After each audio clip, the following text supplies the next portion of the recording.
Hello, my name is Caroline Frost and this is Silver Pride. I have with me today Ben Widdicombe, and this session is all about hot gossip.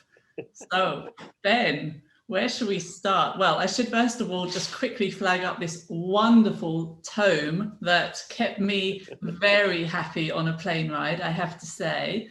Let's take you right back to the beginning. And hopefully your story will come through what you tell us today.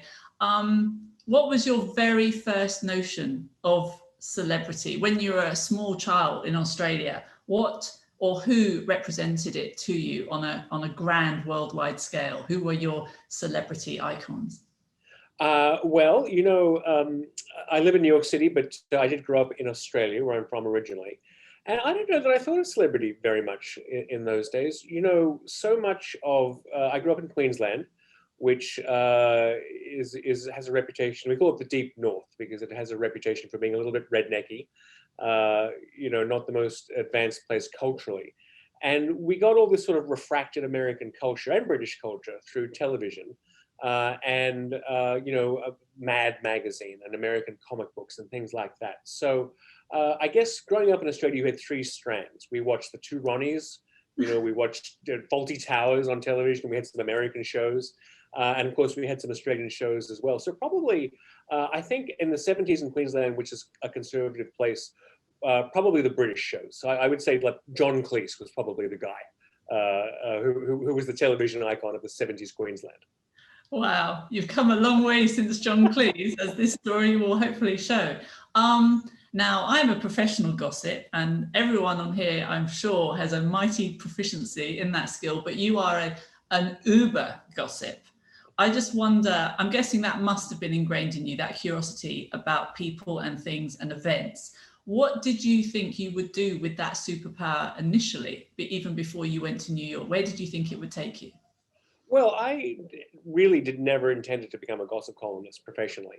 I think anyone who does what we do is naturally curious about our fellow human animals. I mean, every journalist has to be.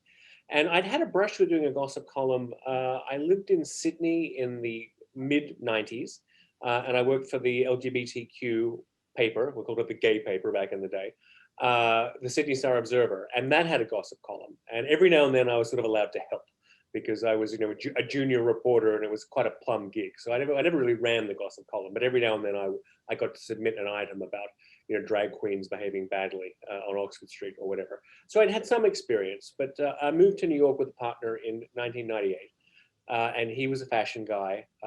He got the idea that we should start an online fashion industry gossip column called Chic Happens, because there was nothing like that in the late 90s at all. So it was his idea, Horatio Silva, and I was the boyfriend kind of tagged along and ended up doing more and more of the writing, and ultimately became a tabloid gossip here in New York City because it turned out I had a knack for it. But I thought that I would probably be an arts journalist in New York City. I was writing for photography magazines and fine arts magazines.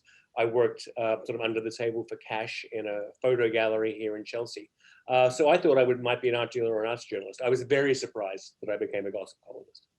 I think you took the warmer road. And as you say, you found yourself initially, the book is very convincingly and easily for readers divided into three chapters of your life, starting out with fashion before you move on to fame and ultimately fortune. Why did fashion lead the way, not just for you, obviously professionally, but for the people you've documented being the first to kind of take on that celebrity power? Why do you think it was the fashion world that did that? Well, the nice thing about being a little bit older, being a little bit silver, is that it gives you perspective. And I can answer that question, I think, much more clearly today than I could have then. So the 90s was an era in which the fashion industry achieved its peak. And everyone involved in it became a celebrity in their own right. It began with the invention of the supermodel in the early 90s. And of course, all the top girls, there's still household names today, Naomi and all those women. And the designers were celebrities in their own right. And the fashion industry became so overheated that even the fashion editors became celebrities. People like Anna Wintour, who's the last one standing, and Liz Tilberis at the time, who was her opposite number at Harper's Bazaar here in New York City. All those women were celebrities in their own right. And it was, looking back on it, I would compare it to like the art world in Paris of the 1920s and 1930s. So if you were a young person on the make, a young striver, it was a really, it was where the action was, where the heat was. So it was a natural environment to start swimming, I think, as an immigrant to New York City. Since then, the fashion industry has become much less important to popular culture in general than it was then. But at the time, it really was the fun thing that drew us all in. And as this is Silver Pride, I feel I can ask you this. Did being a gay man in that environment, did that help or hinder or just affect how you were able to go about your business of documenting these people? Well, of course, never having had the experience of being anything else, it's hard for me to say. But you make a good point. I mean, but I think it does help, honestly, because I think that the nice thing that queer people have is that we do have that understanding of both the masculine and the feminine. And you know, I'm not gender non-binary. My gender expression has always been comfortably male. I'm cis, and that's just who I am. But I think even saying that, I think when you have to come to terms, especially people of our age, right? When we grew up in a time as teenagers where the world wasn't as accepting. So you have this horror secret that begins to be apparent to yourself as a 14-year-old or whenever it hits, and it's this dark thing that's festering inside of you, and you understand that to express it you have to sort of risk everything. And I can tell you that leaving Queensland was a big part of that for me, because homosexuality was illegal until I think 90 or 91 in my home state in Australia. So I had to get the hell out of there. But it does give you that, I think, having to come to terms with that as one big internal monologue that's years long, it does help you balance both the masculine and the feminine traits. And I think those are great. The ability to understand that is just really helpful for a reporter, and maybe especially for a gossip reporter, because you can have a conversation, I think, with men and women more or less on their own terms. For sure. And women embrace you, right? I mean, you're safe. Yeah. There's a reason why it's become a cliche that every woman needs a gay best friend. It's because you are such a natural, and because of all the women in that world so insecure and deeply needing lots of compliments and true friendship and allies and comrades, I imagine. But also the husbands let you in. If they're in a heterosexual relationship themselves, because you're not a threat. I mean, in part of the book, I had this bizarre period where I was sort of adopted by this very wealthy couple who I think probably needed a third person in their marriage because to help. And I would for a while I was going on vacations with him. It was very lavish. It was very strange. But you know, she was a beautiful woman and he was a rich guy, and he was comfortable having me around because he knew I wasn't going to get up to anything with his gorgeous wife. And I think that, yeah, again, that's the unique help that being a gay man can give you. There are lots of wonderful, bizarre encounters. Anybody picking up this book thinking, that's it, I've had my fill. No, there's more coming. One final question about fashion. Then, as you mentioned, the supermodels, but there are a few that somehow transcended fashion and became one name people. Naomi, who else? Cindy, Giselle. Linda. I mean, beautiful women.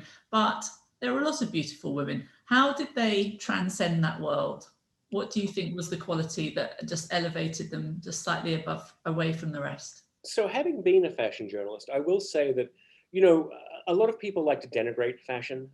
They like to pretend that it takes no skill whatsoever. And by a lot of people, I'm probably talking about straight men, honestly. They like to poo-poo it. Oh, fashion, celebrity. It's not important like sport, like as if sport's important. Right. But when, I mean, Naomi Campbell, in my opinion, is the single best model in the world because she radiates talent at it. It is not just her looks. She is one of the rare women who is commanding both as a print model and as a catwalk model, which again, in the fashion world, tend to be two very different things. It's very unusual that you find a person who excels at both. And anything you put on her looks great because she animates it and she sells it. And, you know, the term artist is so overused. But I have to say, in Naomi's case, she has such talent at it. She's a great model. The reason why designers want their stuff on her is because she makes it look great. She sells it. And all those you know, mononymous women that you just mentioned, they have that talent. They can animate what they wear and make it seem pop culturally attractive. So it's not just looking good and rolling out of bed. There's actually much more to it than that. You've convinced me. Okay. Let's move on to Fame, part 2 of the 3-act play of your book. So suddenly you're in the thick of it. You've gone from an online column, Chic Happens, to the New York Post's page 6, then TMZ, then New York Times. This is a pretty unique career roll call. And with that came your epiphany that for most people, they actually want to be in the paper. And I wonder what you think they hoped to get out of that and whether they achieved it. Sure. Well, that was one of the revelations. I say that no one tells you how easy it is being a gossip columnist, because people really do want to talk. And if someone knows something juicy, which I think happens more obviously in a place like Midtown Manhattan or downtown Manhattan, obviously, than it would in like Stoke or, you know, a more regional place. Harsh. Well, you know, just because it is New York and you do see famous people, Yeah. you know, on your daily, and you see what's going on. So in a place like New York City, a lot of people see juicy or amusing things.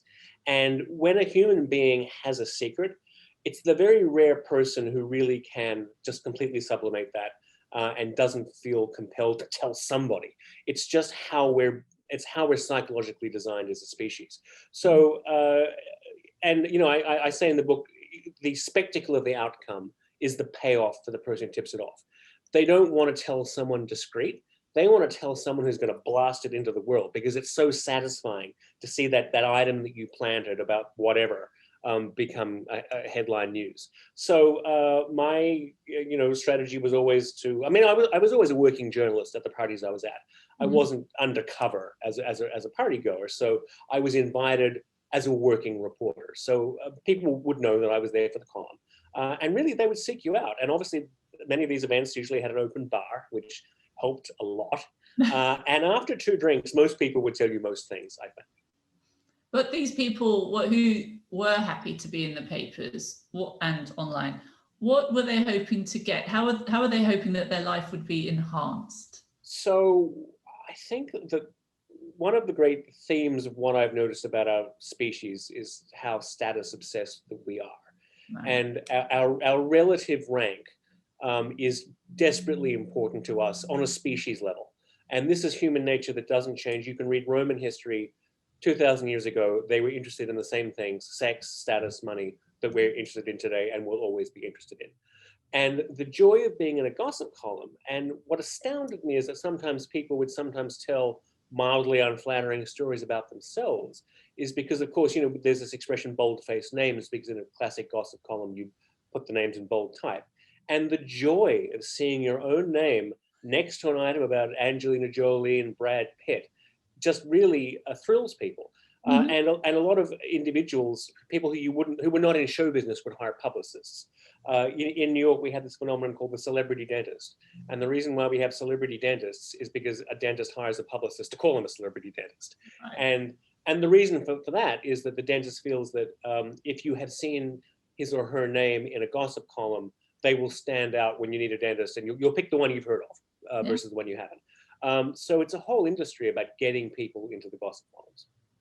And one such person, long before even obviously the politicians of the world were hearing about him, even before Celebrity Apprentice was but a tear in an executive's eye, one such person was Donald Trump, who I believe you say used to phone you up, but pretending to be his own spokesperson. So that must have been quite extraordinary. Did you always know it was him, and how did you deal with him? Well, I will say that by the time I'd come along, he had stopped doing that. When he was a little bit more obscure, he would do that.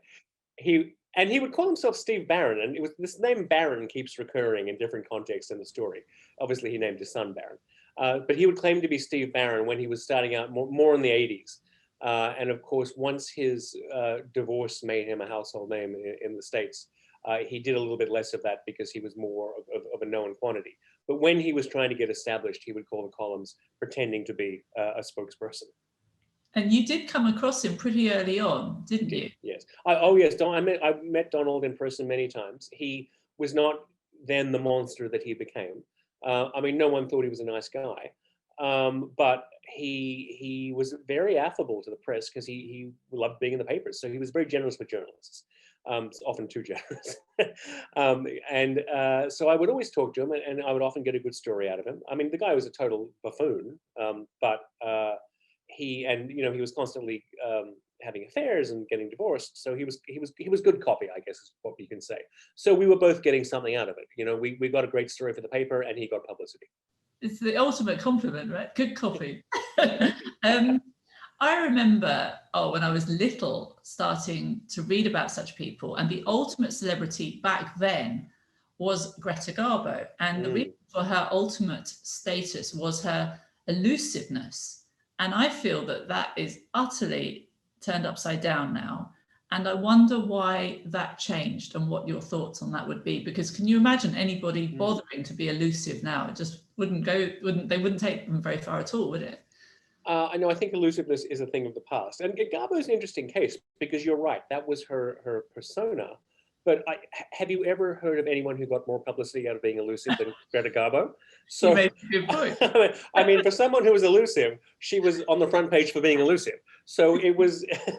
So I don't know. It was ultimately a public pose. This elusiveness, and the people who are of course genuinely elusive, you just never hear from. I mean, every now and then you hear of a famous author who's died, and you have no idea that she was still alive because she's genuinely elusive. But to your point, those people aren't front and center in the media. So I would just wonder when that changed, because there was, the golden age of Hollywood was about being behind the castle walls and very much controlling what people got to learn about you, and then it flipped, and I guess that brings us to my very next question, which is your thesis, your controversial, some may dispute thesis, that the single person most responsible for Donald Trump's ascension to the White House is one Miss Paris Hilton. So please expand on this. I do dare to suggest in the book that Paris Hilton, from a pop culture, media culture point of view, is the most significant person in the 21st century. And I believe that she was the first mogul of what we now call the attention economy. And the reason why I say that is because everything that every 17-year-old is now doing in their bedroom to become a TikTok star or a YouTube star, they're copying, whether they know it or not, the playbook that Paris invented in the late 90s when she started dancing on tabletops as a literal schoolgirl in New York City. Why I think she is important is because she crystallizes a real change in the culture. In the 20th century, to be part of the economic elite, at least in New York, that was modeled on a more traditional Protestant European aristocracy, where publicity was disdained. The old saying that you only should have your name in the paper 3 times: when you're born, and when you're married, and when you die. And that was a signifier of being upper crust, because it was vulgar to be. Showgirls and actors were the ultimate vulgarity, and you wanted to distance yourself from that. However, celebrity became such not only a useful but a necessary currency in American culture, spurred by Hollywood, that by the end of the 20th century, and this goes to what you were saying earlier about the pointlessness of being elusive, doesn't get you anywhere being elusive, that fame became a currency that the upper crust and the wealthy wanted to employ for their own purposes. And I would argue that that's how we got Donald Trump in the White House, because he wasn't just rich, he performed being rich in exactly the same way that Paris Hilton performed being rich. And for Paris, that was, in a sense, an end in itself. She was able to monetize that in a more traditionally showbiz way. Then you get Trump, who managed not only to monetize it, but turn it into actual political power. And I think that was a key change in American culture, that the upper classes who previously eschewed fame and publicity now, because of the experience of show business and the Hollywood version of celebrity, began to pull those levers for themselves to get more power for themselves. Wow. It's a lot, isn't it? I know. It's a lot to put on Paris Hilton. Poor girl. Yes, and that ties in with another big point throughout your book, which is that for everyone, high and low, once shame is eschewed, or rather shamelessness is embraced, for good and for bad. I thought the end was very interesting. I don't want to spoil it, but you compare 2 very different people and show that they have used the same levers for good and for bad. All things are possible, right? Once you decide that a mugshot can be monetized, when did shame evaporate, do you think? Well, again, I think that was part cultural. And again, obviously, in the 21st century, you can't divorce culture from technology because our behaviors have changed so differently in the last 20 years. I can remember in the early 2000s, I was already, in my 30s at that point, but a very perceptive younger friend in her 20s remarked to me that her friend group in their early 20s, she could tell the behavior was changing because reality television had been in for 5 or 6 years at that point. And she was saying that her friends were aping the behaviors, antisocial behaviors, attention-getting behaviors that they were seeing on television. And then, of course, when social media hit, that supercharged the same kind of attention-seeking, constantly performing, even in your private life, modes of behavior. So I think that cultural technological shift really contributes to this notion that there's no use for shame. And I would say that there are two slightly different flavors of that. There's being shameless, which we traditionally regard as a negative, as in not having a sense of self, not having a responsibility, if you will, or a community responsibility. But there's also refusing to carry shame. And again, that's why I have a lot of respect for Paris Hilton, because when her sex tape came out, of course, she was dissed and dismissed by, again, I hate to use this word, patriarchy, because she was this, they wanted to dismiss her as this young woman who was in essentially a porn tape, which was true on one level. I would argue that rather than just crawl under a rock and disappear, which is what people wanted her to do, she took the power for herself. And she said, I'm not going to be shamed for this behavior, because she didn't really do anything wrong. So she had sex. I mean, who cares? And I think that people really had a negative reaction to her because she was a young woman who had the temerity not only to be in command of her sexuality, but to enjoy it. And that's really quite a radical position, to refuse to carry shame for that. Mm-hmm. So I would say that Paris is not shameless. She refused to carry shame. And I think that's an important nuance in how we got to where we are today. Paris has got a lot going on, hasn't she?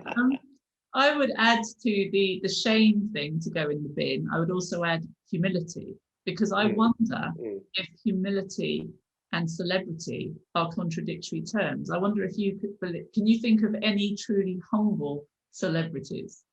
And you're not allowed to say Tom Hanks. No, I can't. And I think you've hit the nail on the head, because to assume the mantle of celebrity, you need a pretty robust ego, and you need to want that for yourself. There are very few accidental celebrities. And I do understand, having studied it professionally, why addiction is such a pitfall for people who are famous, because they constantly have to manage this pressure on their image, which is an assault on their ego. And some people's egos are not impervious, and I think then they start seeking, relief in drugs and alcohol. And I can understand that, having seen it up close. Mm-hmm. People we would dismiss as egotistical maniacs, a la Harvey Weinstein, who have no shame, no humility, no sense of conscience about hurting other people when it benefits them. Those are the people who thrive, because they're just these egotistical monsters, and that's why that personality becomes famous and can deal with fame. I don't know if you've seen the wonderful documentary 20 Feet from Stardom, mm-hmm. about singers. And one of the women in that documentary makes the point, because the interviews will say to these women with phenomenal voices, the backup singers, gosh, you have all the talent in the world. Why wasn't it you who achieved Diana Ross level of fame? And one of the women just said, you really have to want it, because it's tough. And if you don't have that personality, it's better not to try to get it, because it's not right for you. And then we get into the thick of it with the fortune part of your book, which really is the money shot, and is embraced. The wealth, the display of wealth that is embraced by your favorite, Paris Hilton, also Donald Trump, also rappers, and then of course ultimately on corporate industrial level by KimKardashian.com. This pandemic appears to have caught people out. I'm thinking of the wooden-eared approach of the Imagine video, of Madonna's leveling of the pandemic. I wonder if you think that there is a sea change of seemliness about such wealth on display, or whether we will all just go back to loving everybody with their big fat Rolexes? Oh, Carolyn, we will go back to loving everyone with their big fat Rolexes in 2 minutes. I mean, I mean, everyone our age has lived through some traumatic historical events. We have lived through the death of Princess Diana. We have lived through 9/11. You know, me here on the ground here in Lower Manhattan. We've lived through the pandemic now, and every time there was a huge shock to the system, we all rang like a bell, and then everything went back to normal within a year. I've never seen more energetic partying than in the year following 9/11, because it was such a traumatic event. And we were all so sad here in New York that we went right the other way when we could. And I would actually argue that 9/11 in its own way is a huge contributor to the kind of flashy celebrity culture we got in the first decade of the millennium, because at least from my perspective as a New York reporter, because everyone was so sad, we needed that frivolity and that silliness of chasing Paris Hilton and her sister in a short dress. And our editors were encouraging us to fill the party pages with that kind of content, because just as an antidote to all the horrors that were still in the front of the paper. Likewise, remember all the media hand-wringing after Princess Diana died, and how Fleet Street said, oh, we'll never do that again. And they were back at it momentarily. And I was very concerned as a reporter covering Paris and Britney Spears and Lindsay Lohan in around 2005, which was only 8 years after Diana died, not long at all, that we were heading into an exact replica of what killed Diana, and that one of these women would die, and that the media would wring its hands and pretend to be so sorry while selling papers hand over fist, and then we would step back for a moment and then go back to normal. So specifically about the pandemic, human beings are going to be human beings. As soon as we recover, it's going to be flashier and bigger than ever. Phew. Celebrity is such an almighty currency now.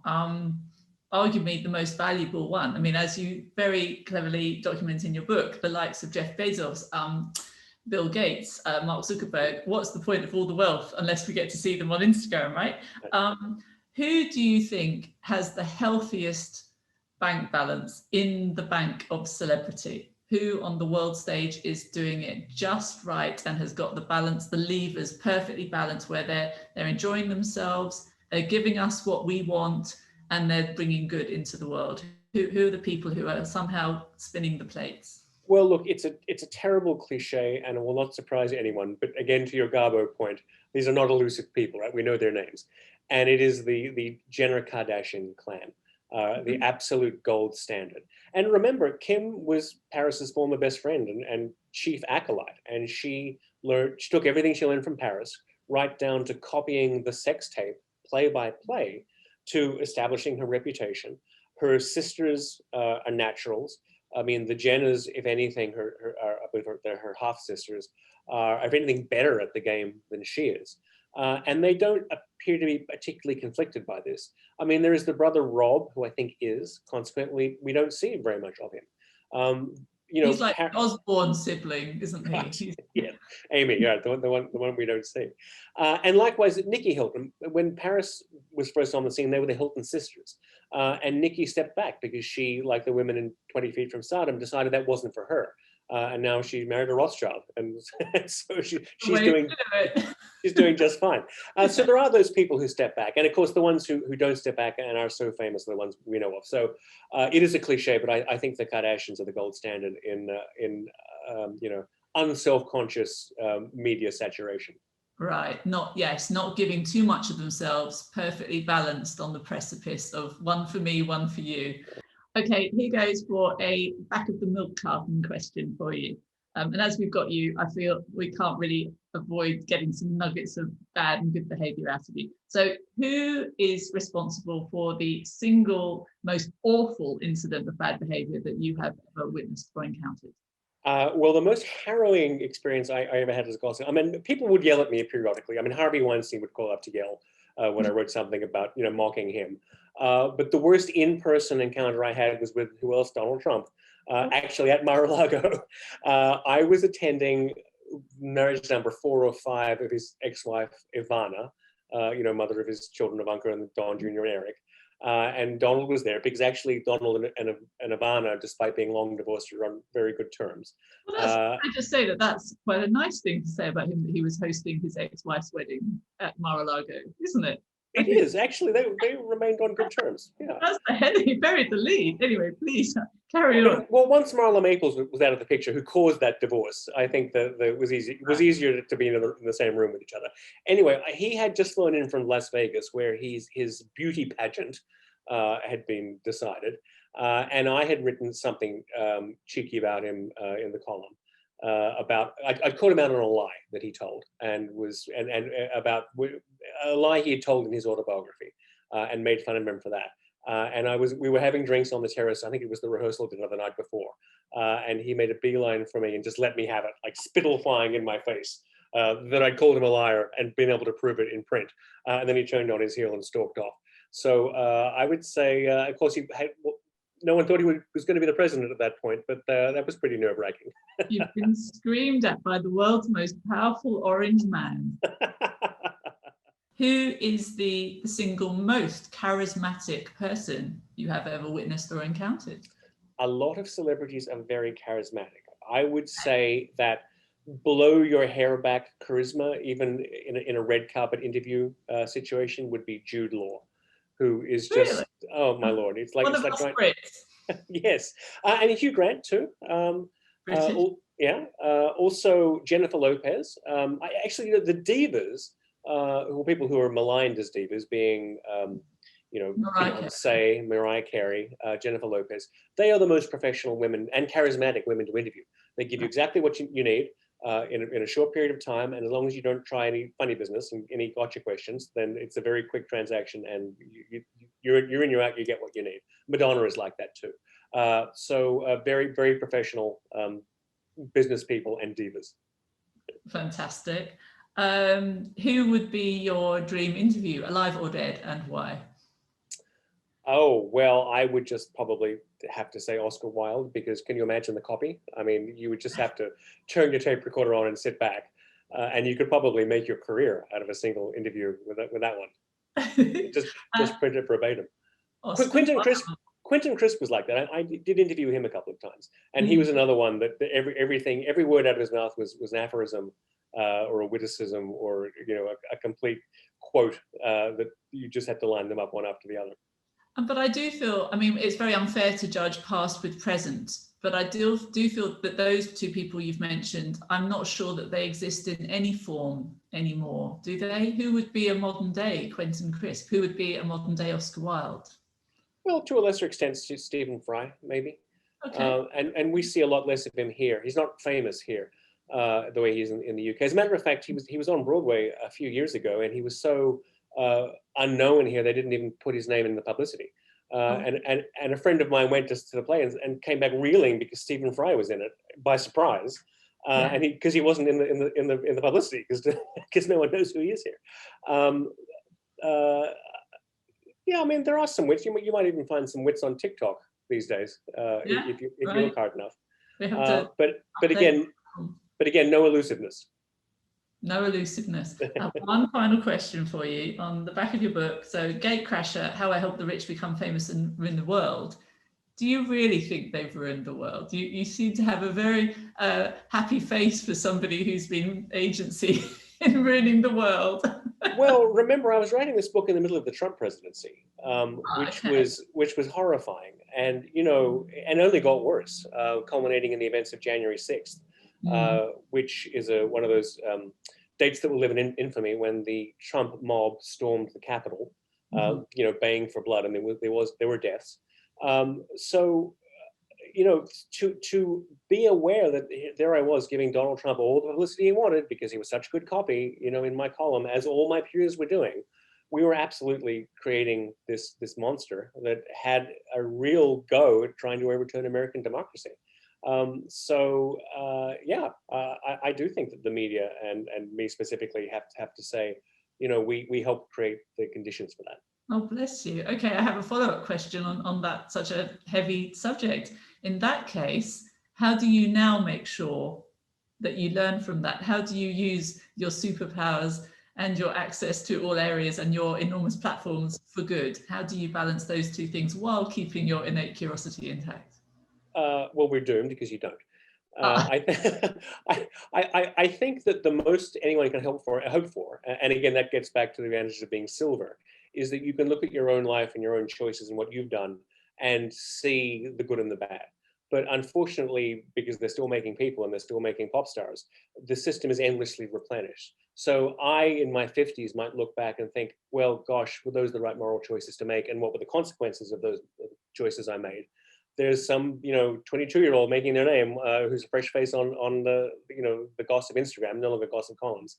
And they're going to make all the same mistakes and feed the same monsters in an earlier generation. So I think we can reflect personally, but culturally we're doomed. It's just an endless cycle. we love a fresh face and we love a good story. That is all we have time for. Thank you so much for joining us. Remember, people watching, people enjoying this, you can donate to Silver Pride by going to, I'm reading, www.silverprideuk.com, and your donation will go to supporting grassroots LGBT+ communities and groups.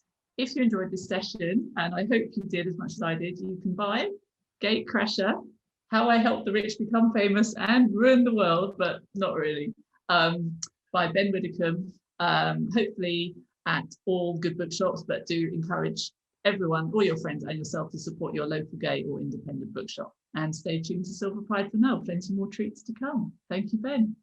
Thank you very much.